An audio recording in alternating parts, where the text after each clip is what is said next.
یہ مصرے ہیں وہی اقبال کا شعر جو میں نے ابھی عرض کیا تھا. تو قبلہ نے تو خیر اس کی ظاہر ہے کہ تشریح ہی پوری کرتی تھی.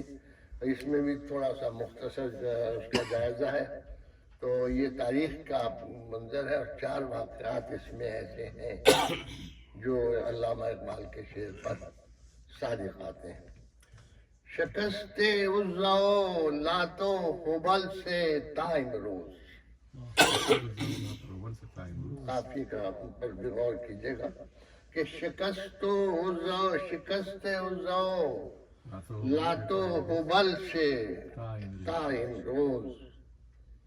نوائے دعوت خیر العمل سے تا امروز.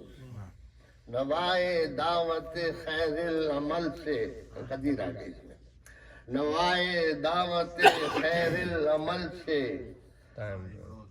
جواز سازش جنگ جمل سے تا امروز. جواز سازش جنگ جمل سے تا امروز. اور سواد شام غریبہ کے کل سے تا سواد شام غریباں کے کل سے تا امروز. ستیزہ کار رہا ہے ازل سے تا امروز. چراغ مستوفی سے شرار بو لہبی. درود بھیجیے محمد.